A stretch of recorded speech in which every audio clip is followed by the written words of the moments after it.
Modi ji versus Dhruv Rathee ई लफड़ा। Yes, joke नहीं कर रहा हूं, ई लफड़ा हो गया है। ये जाट लोग इतना ई लफड़ा क्यों करते रजत भाई? हाँ, एक तरफ कंगना मीम बन रही है, उसके बारे में आगे बात करेंगे, लेकिन मोदी जी ने मीम पे रिएक्ट किया है।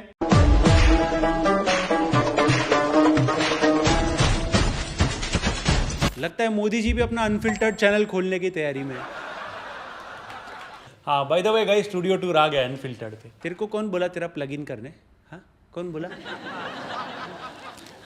मोदी जी ने देखो गेमिंग तो सीख ही ली, अभी एडिटिंग भी सीख ही लेंगे। फिर ध्रुव राठी का सोचो कैसे ब्लेम करेंगे आईटी सेल को। बेसिकली ध्रुव राठी ने, पता है आपको, मोदी जी पे वीडियो बनाई थी, डिक्टेटर वाली एक वीडियो बनाई थी। तो अब लोग इंटरनेट पे ये बोल रहे हैं कि ममता बनर्जी जिन पे एक सेम मीम बनाया था किसी ने, तो कोलकाता पुलिस ने मीम बनाने वाले को अपनी आइडेंटिटी रिवील करने बोला, फिर एफआईआर भी कर दिया। लेकिन ऐसे मीम बनाने पे जेल होती तो मेरे आधे एडिटर जेल में होते। एंड मोदी जी ने कौन से मीम पे रिएक्ट किया जिस पे उन्हें डिक्टेटर बोला जा रहा था? तो अब इंटरनेट पे लोग बोल रहे हैं कि ममता या मोदी, कौन डिक्टेटर? अब देखो मोदी जी ने चेकमेट कर दिया। भाई यार, चेस का गेम खेल रहा है, कभी ध्रुव चेकमेट कर रहा है, कभी वहां से चेकमेट हो रहा है, एकदम घमासान युद्ध चल रहा है। अभी भी बोल रहा हूं लफड़ा सेंट्रल पे आ जाओ, ऑफर स्टिल वैलिड। खबरें show but still got that खबरिज। खबरें शो पे आ जाओ। हाँ, सबसे बड़ा वो कांग्रेस बीटी में रहेगा कि साला मोदी जी पे मीम बनाया तो फायदा क्या? मोदी जी अगर चैनल बना के रिएक्ट कर दिए तो? ये आपने देखा कभी? ये मैंने नहीं देखा, ये आज देख रहा हूँ। लेकिन मेरा मानना है कि ऐसे मीम्स बनाने वालों को जेल मत भेजो यार। सोचो इन भाई साहब का, सोचो क्या होगा। हाँ भाई, अनफिल्टर्ड बंद हो जाएगा मेरा। बट अच्छा लग रहा है, मीम्स को इतना ज्यादा इंपॉर्टेंस दिया जा रहा है। पुलिस एफआईआर फाइल कर रही है, मोदी जी मीम पे रिएक्ट कर रहे हैं। तो ज्यादा एजुकेशन पे ध्यान दिया होता तो आधी ट्विटर की ऑडियंस पढ़ाई पे ध्यान देती। देखो, मैं यहाँ पे किसी की साइड नहीं ले रहा, मैं बस हंसाने का काम कर रहा हूँ। कंगना रनौत जैसे मैं भी कॉमेडियन हूँ। यस, तो कंगना की बात चल ही रही है, तो कंगना रनौत फिर से एक बार न्यूज में है। ऑफ कोर्स उनकी मूवी की वजह से नहीं, जो कि उनको होना चाहिए। कंगना रनौत इसलिए न्यूज में क्योंकि उन्होंने खुद का कंपैरिजन अमिताभ बच्चन से कर दिया। यस, अभिषेक बच्चन से भी किया रहता तो ठीक, अमिताभ बच्चन से कर दिया। सारा देश हैरान है कि वो बेटी, वो कंगना, चाहे मैं राजस्थान चली जाऊं, चाहे मैं बंगाल चली जाऊं, चाहे मैं दिल्ली चली जाऊं, चाहे मैं मणिपुर चली जाऊं, ऐसा लगता है कि जैसे मानो इतना प्यार, इतना सम्मान शायद दावे से कह सकती हूँ अमिताभ बच्चन जी के बाद आज किसी को इंडस्ट्री में मिलता है तो वो मुझे मिलता है। आपको पता ही होगा कंगना रनौत जी हिमाचल प्रदेश से इलेक्शन लड़ रही है। कोई तो कैंडिडेट चाहिए था ना बीजेपी को भी अपनी तरफ से कॉमेडियन। क्यों कंगना इलेक्शन में है? क्योंकि कंगना ही एक है जिसकी मूवीज बॉयकॉट नहीं होती, किसी को पता ही नहीं चलती कब आई कब गई। बॉयकॉट क्या होगी? कंगना की धाकड़ मूवी देखने 20 लोग गए थे थिएटर में, सॉरी पूरे इंडिया में। अगर इतने ही लोगों ने वोट किया ना तो सोसाइटी सेक्रेटरी बनना भी मुश्किल रहता है। बट मेरे को लग रहा है जनरली कंगना की एक और मूवी आ रही है, बिकॉज बाकी लोग क्या करते हैं, इंटरव्यू करते हैं, पीआर कर रहे हैं। कंगना सीधा इलेक्शन में चली गई। ओ, इमरजेंसी मूवी रिलीज हो रही है 14 जून को। या तो मूवी आएगी या तो कंगना। आई होप मूवी अच्छी हो, आई होप लोगों को थिएटर का इमरजेंसी एग्जिट यूज ना करना पड़े मूवी देख के। बट कंगना ने पास्ट में भी ऐसे स्टेटमेंट दिए कि इंडिया को आजादी 2014 के बाद मिली। They knew it and they paid a price. Of course, वो आजादी नहीं थी, वो भीख थी, और जो आजादी मिली है वो 2014 में मिली है। अरे कंगना, 2014-15 तक तो आपकी भी एक्टिंग सही थी, लोगों को भी आपकी एक्टिंग से आजादी उसके बाद ही मिल गई। बट एटलीस्ट कंगना की स्पीचेस वगैरह एंटरटेनिंग तो है, अनलाइक उनकी films. So all the best. अभी ये सब देख के मैंने सोचा कि आइसक्रीम खाकर मूड सही किया जाए, लेकिन गर्मी इतनी है कि वो भी मेल्ट हो गई। अब मैं आइसक्रीम सूप पी रहा हूँ। लेकिन ये पिघली आइसक्रीम छोड़ो, एक चीज है जिसके मेल्ट होने से काफी बेनिफिट्स भी मिलते हैं, जैसे वेल बीइंग न्यूट्रिशन के ये मेल्ट ओरल स्ट्रिप्स। लेकिन अब आपको आपकी बॉडी का न्यूट्रिशन कंप्लीट करने टैबलेट्स या वो गमीज की जरूरत नहीं है जिसमें न्यूट्रिशन से ज्यादा शुगर होता है। प्लस ये काफी कन्वीनियंट भी है कैरी करने में। इसको बस अपनी टंग पर रखना है एंड ये वहीं पर मेल्ट होकर आपकी ब्लड स्ट्रीम में एंटर करता है। और ये पिल्स और टैबलेट्स की तरह आपके गट में जाके स्टमक एसिड और एंजाइम से डाइजेस्ट नहीं होता, अभी तो बोला, डायरेक्टली मेल्ट होकर आपके ब्लड स्ट्रीम में जाता है। अब कोई ऐसे डेली एसेंशियल्स बनाए जो आपकी बॉडी को अंदर से नरिश करे। इसमें बायोटीन और पंपकिन सीड का न्यूट्रिशन मुझे वाटरमेलन फ्लेवर में मिल रहा है, तो ट्राई करना तो बनता ही है। आप अपनी डेली नीड के हिसाब से आपको जो भी फ्लेवर पसंद है वो प्रोडक्ट आप इनकी रेंज में से ले सकते हो। एंड इनके सारे प्रोडक्ट्स www.wellbeingnutrition.com पे अवेलेबल है। उसके साथ Amazon, Flipkart, Nykaa पे भी अवेलेबल है। एंड प्रोडक्ट का लिंक मैंने डिस्क्रिप्शन में दिया है। मेरा कोड यूज करना थगेश10 फॉर एडिशनल डिस्काउंट। हरी आप।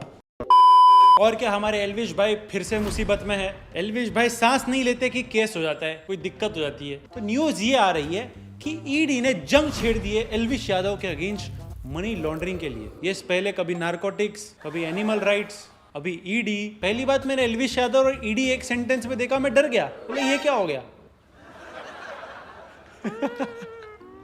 बेसिकली अगर आपको नहीं पता तो मनी लॉन्ड्रिंग तब होती है जब काले धन को व्हाइट में कन्वर्ट किया जाए। लेकिन कसम से मेरे को बुरा लगता है कभी कभी एल्विश के लिए, इतना कुछ हो रहा है उनके अगेंस्ट। काला धन व्हाइट में कन्वर्ट करना छोड़ो, जब से वो बिग बॉस के घर से बाहर आए जो धन है वो पूरा बेल में कन्वर्ट हो रहा है। क्या जुर्म किया बिग बॉस में जाना? हम तो नहीं जा रहे भाई, हमको ऑफर आ गया, हमने तो मना कर दिया ना भाई। एक तो मैं यूट्यूबर्स को बता दे रहा हूँ, जितने भी आपने स्पोर्ट्स कार के व्लॉग डाले सब प्राइवेट कर दो, अभी बता रहा हूँ। नहीं भी होगा तो भी भाई रेड मारेंगे। नहीं पता ना अभी तक यूट्यूबर्स कितना कमाते, तो सब प्राइवेट कर दो वीडियो। क्यों दिखाना है? ईडी वाले पीछे पड़ गए, इतनी बाल की खाल निकाली, भाई को अभी हेयर ट्रांसप्लांट कराना पड़ रहा है।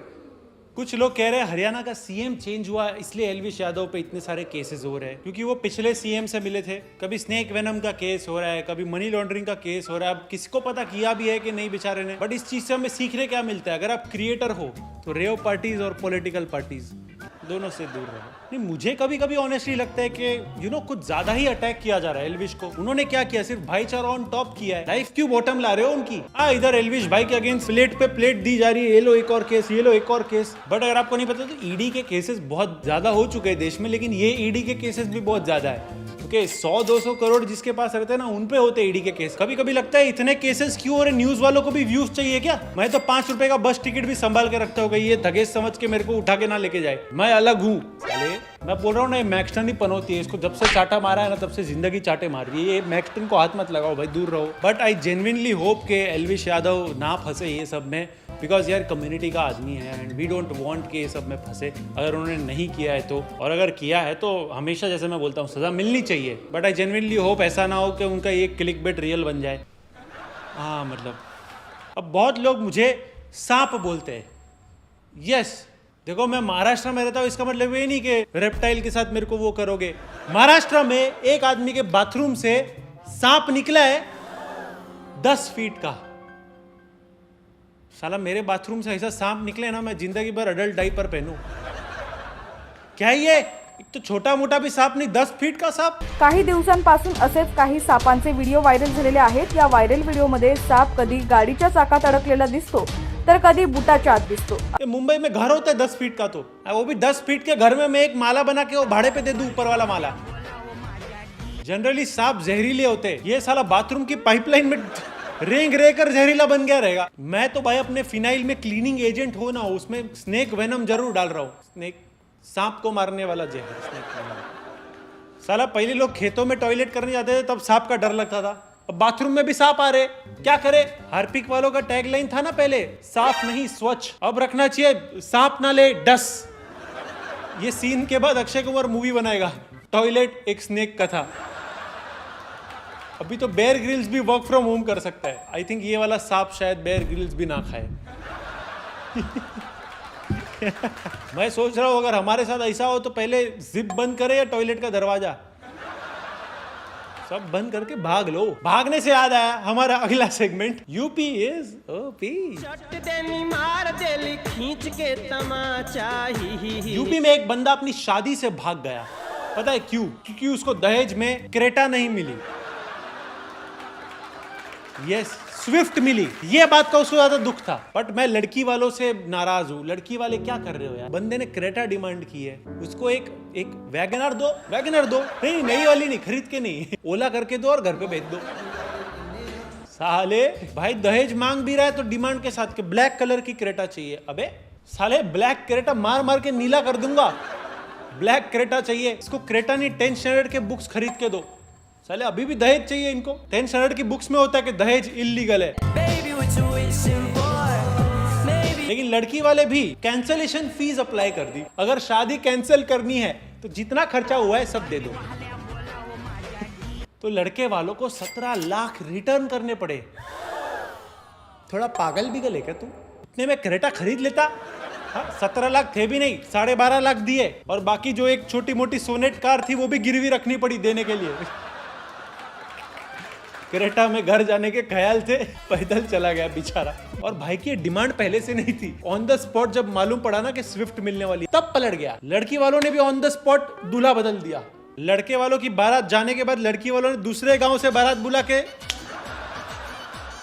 ये क्या मैकडॉनल्ड्स की लाइन लगी है क्या? दूसरा आदमी रेडी है माला लेके, उधर बेचारे गेस्ट लोग लिफाफे पे कैंसिल करके दूसरे दूल्हे का नाम लिख रहे हैं। कैसा लगता है यार? But still script Heera Mandi से बेटर है। एटलीस्ट शादी का प्रोडक्शन कॉस्ट तो कवर हो गया। काश नेटफ्लिक्स के भी ऐसे ही लॉसेस कवर होते। हीरा मंडी छोड़ो, मैं कपिल शर्मा शो की बात कर रहा हूँ। The great Indian Kapil Sharma show की शूटिंग खत्म हो गई है। यस, हो नहीं गई है, कर दी गई है, क्योंकि व्यूअरशिप इतनी कम आ रही थी, व्यूअरशिप थी ही नहीं कि नेटफ्लिक्स ने सोचा अभी भाई बस पैसा नहीं है। थगेश शो मूवमेंट हो गया भाई नेटफ्लिक्स के साथ तो। हाँ देखो भाई, कोई ज्यादा फर्क नहीं है थगेश शो में और नेटफ्लिक्स शो में। ओके, दोनों के अपने अपने प्रॉब्लम्स हैं। नेटफ्लिक्स के पास पैसा है, नेटफ्लिक्स के पास गेस्ट है। हमारे पास पैसा नहीं है, हमारे पास गेस्ट नहीं है, लेकिन हमारे पास व्यूअरशिप तो है। कपिल शर्मा शो बंद होने से कपिल शर्मा गरीब नहीं हुआ, थगेश शो से थगेश जरूर गरीब हुआ है। नहीं, बट क्या है, थगेश शो के बाद लोगों के एक्सपेक्टेशंस बढ़ गए होंगे, इसलिए चला नहीं कपिल शर्मा शो, और कुछ नहीं। बहुत मार खाएंगे हम। बट यही है ना, कपिल शर्मा की ऑडियंस टीवी की थी, एंड कपिल शर्मा सालों से टीवी पे कपिल शर्मा शो चला रहे थे। कभी कॉमेडी नाइट्स विद कपिल चलाया, पर नेटफ्लिक्स पे देखो 5 एपिसोड्स भी नहीं टिक पाए। नेटफ्लिक्स की ऑडियंस ना, ये लोग को फनी लगता जब मर्द साड़ी पहन के लिपस्टिक लगाए। इस न्यूज की खबर अर्चना पूरन सिंह के इंस्टाग्राम से पता लगी। यस, एंड बहुत ही शॉकिंग न्यूज थी अर्चना पूरन सिंह के लिए। अब क्या करेगी वो? बट ये न्यूज के बाद कीकू शारदा ने क्लैरिफाई किया कि नहीं सीजन 2 आएगा, टेंशन मत लो, आएगा। भाई इतनी व्यूअरशिप डिक्लाइन हो गई, इसका नाम रखना चाहिए द ग्रेट इंडियन, नहीं the average Kapil Sharma show. I think Kapil Sharma की ऑडियंस जो टीवी की ऑडियंस है, जो इंटरनेट की ऑडियंस है, वो शायद किसी और को देखना चाहती है, किसी कोई और शो का सीजन 2 देखना चाहती है। You know, may be just may be या बट कपिल शर्मा को देखने मजा आता है जब देखने के लिए कुछ और नहीं होता था। फर्स्ट एपिसोड में देखो रणबीर कपूर, एनिमल आए थे, लास्ट एपिसोड में बॉबी देओल आए। के एनिमल कास्ट से शुरू होकर एनिमल के कास्ट पे खत्म कर दिया, बट मानना पड़ेगा एनिमल ने कपिल और फेमिनिज्म दोनों को खत्म कर दिया। बट आई जेन्युइनली फील वापस आ जाए कपिल शर्मा शो, हम सबका इंस्पिरेशन है, हमारा इंस्पिरेशन है कपिल। मजा आता है देख के। You know, family friendly shows बहुत कम होते हैं इस देश में, इतने हैं ना, उनको बहुत रिस्पेक्ट दो। ओके, तो आई होप नेटफ्लिक्स मौका दे कपिल शर्मा शो और Thagesh show season 2। But I think that's it. इस वीडियो पसंद आया लाइक करो, चैनल पे न्यू हो तो डू सब्सक्राइब। और जैसे मैंने वीडियो में बोला था, आप अपनी डेली नीड्स के हिसाब से अलग फ्लेवर के साथ इनकी रेंज से अपने लिए बेस्ट प्रोडक्ट ले सकते हो। ये उनकी वेबसाइट है www.wellbeingnutrition.com, एंड ये Amazon, फ्लिपकार्ट, नाइका पे भी अवेलेबल है। प्रोडक्ट लिंक मैंने डिस्क्रिप्शन में डाल दिया, अपने लिए अभी ऑर्डर करो एंड यूज माय कोड थगेश10, जिससे आपको एडिशनल डिस्काउंट भी मिलेगा। एंड सबके लिए नहीं है डिस्काउंट, हरी है वो भी जाके परचेज करो। स्टूडियो टूर वीडियो अपलोड हो चुका है थगेश अनफिल्टर्ड पे, वो यहाँ पे टैप करके देख लेना। मिलते नेक्स्ट वीडियो में, पीस आउट।